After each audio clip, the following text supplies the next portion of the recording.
Bom dia, boa tarde, boa noite. Aqui é o professor Marcelo Lasnor e hoje trabalharemos o conceito de gametogênese, ou seja, o processo de produção dos gametas. E hoje, particularmente, a gente vai tratar da produção do gameta masculino. Esse processo acontece no interior do órgão chamado testículo, cujo interior está repleto desses túbulos, chamados de túbulos seminíferos. É nesses túbulos seminíferos que vai acontecer a produção do gameta masculino.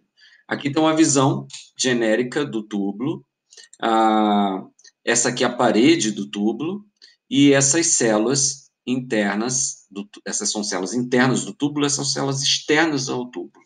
Né? Fora do túbulo, a gente tem essas células marcadamente com esses grãos escuros, são as células intersticiais, que são células produtoras de testosterona. Isso aqui, como eu disse, é a parede do tubo, essas células são células internas. Todas essas células internas aqui, nessa linha que eu estou passando aqui o cursor, fazem parte do que a gente chama genericamente de células germinativas. São células que partem dessas células iniciais chamadas de espermatogônias e vão chegar até as células finais, o objetivo de todo o processo, que são os espermatozoides.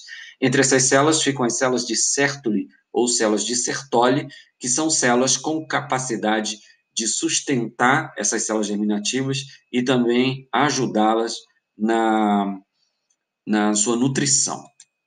Bom, então chamamos de espermatogênese a produção do gameta masculino, partindo de células diploides chamadas espermatogônias, até chegar a células haploides chamadas de espermatozoides. Como eu disse, no interior dos testículos e motivado por dois hormônios. Um hormônio feito pela hipófise, chamado FSH, hormônio folículo estimulante, e a testosterona. Esses dois hormônios, então, vão ser os grandes desencadeadores do processo de produção dos espermatozoides.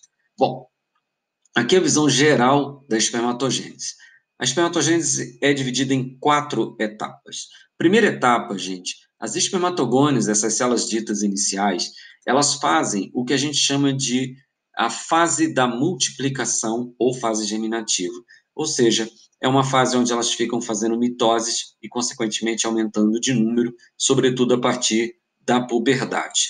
Depois dessa fase, as espermatogônias, elas param de fazer mitose e entram numa fase de crescimento, que é isso aqui, ó. Então, daqui para cá. Essa célula que cresce deixa de se chamar espermatogônia e passa a se chamar espermatócito 1 ou espermatócito primário. Aí mergulha-se numa terceira fase, chamada fase da maturação, que consiste numa fase de meiose.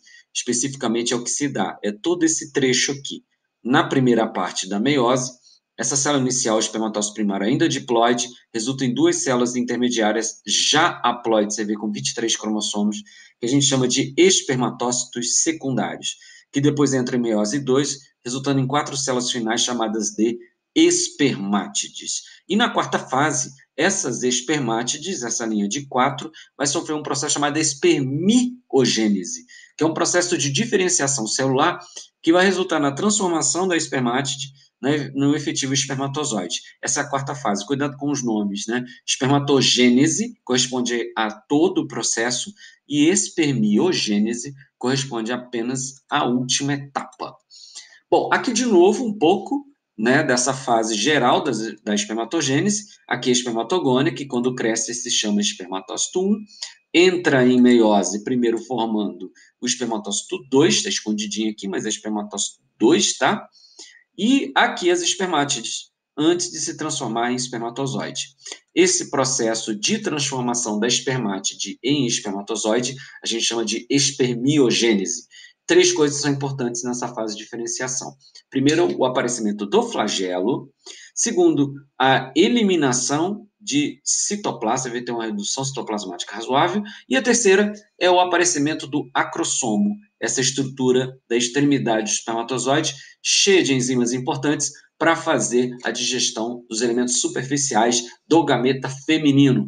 E aí, concretizando a fecundação, quando então esses gametas se encontrarem. É isso aí, pessoal. Essa aí é a gametogênese masculina chamada espermatogênese. Valeu, gente. Tchau.